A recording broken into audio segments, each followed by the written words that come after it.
Hey everybody, as promised, I'm going to create a video on adding a direct water line to my Igloo ice maker. Basically, I took out the ice cube tray and I got one of these float valves, similar to what I did on my Keurig on my previous video.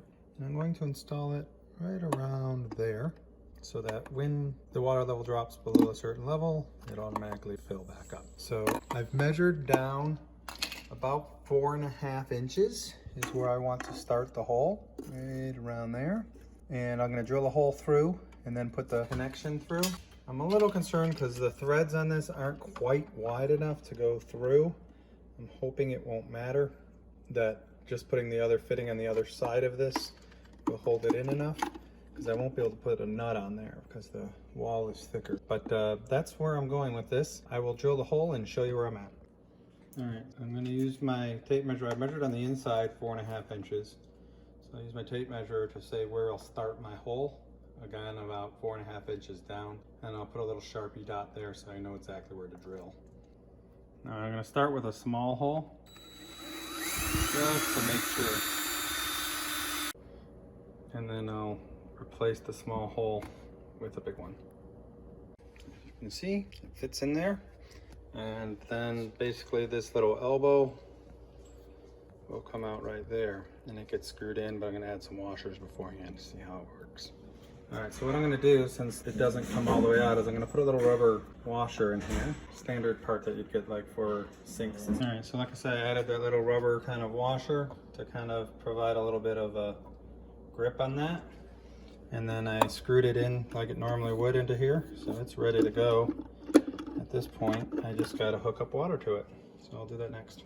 All right, so I cut a hole. I added this valve so I can turn the water off. I then added a T going to the ice maker, which hooks to the valve that I installed inside. I'm going to turn it on, moment of truth. And as you can see, it is filling up the water. Once that flow valve comes up, it should automatically turn off. Now it's not going to fill all the way to the top where it says max, because the valve is lower than that. But that's okay, because it'll always have enough water to create ice. All right? So it's actually better not to have too much water in the reservoir at any given time, because if it sits there for a long time, it's getting stagnant, etc. So the less water, the better, but we'll still have enough to make the next batch of ice. So one small modification you're going to have to do if you do this is you're going to have to adjust your float valve like I've done here, where you twist it down a few notches so that it really only fills up if it's almost totally empty. And the reason why is because the way this ice maker works is it sucks the basin almost totally dry, and then it pours the water over the plates to create the ice. And then later you heat it up and drop them off. But as it drops it over the ice, the water flows back through these holes right here into the reservoir. But unfortunately, that doesn't happen until my little float valve has already refilled the reservoir. So what ends up happening is the reservoir empties so that it can create ice. My float valve does its job and refills the tank. And then the ice machine finishes its ice creation and dumps all the excess water back into the bucket, which brings your water way high so that your ice is now floating in water and melting. That's a big problem.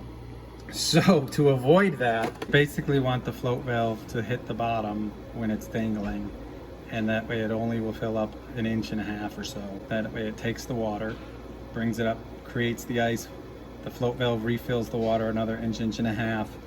Then the ice dumps back the water back into the reservoir through those two holes, and the reservoir ends up almost totally full, which is where you want it.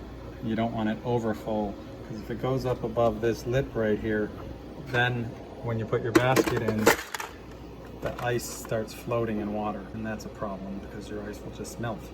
It would be really small and always melting instead of ice that you can use. Now, some of you might be thinking to yourself, the whole point of this ice maker was the hand. which makes it portable to take with you anywhere where you have electricity and water that you can fill this thing up with. Not to worry, all it takes is turn the valve off and then push that in and pull the tube out, and now you can take it with you wherever you want. And when you're done, just come home, stick the tube back in. There it is, all set up and producing ice again.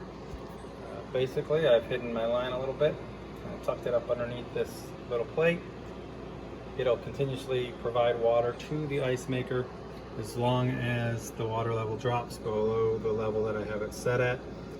And I'll still need to empty the ice bucket from time to time as it fills up, or else it will stop producing ice, but that's okay. That's a lot easier task than having to take it out, get a pitcher of water and dump it in every couple hours, because to fill up this ice bucket you need to fill the reservoir to the top about 3-4 times. So I don't have to do that anymore. I just have to wait for the ice bucket to be full, empty the ice bucket if I want more to be produced.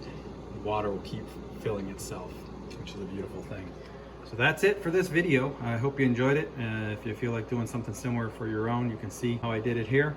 You can watch my other video on how I did the same for my Keurig.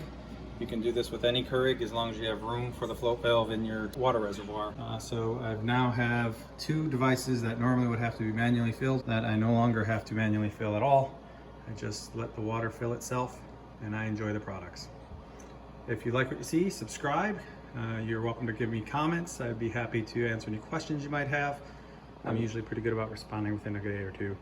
So at any rate, have a great day and thanks for watching.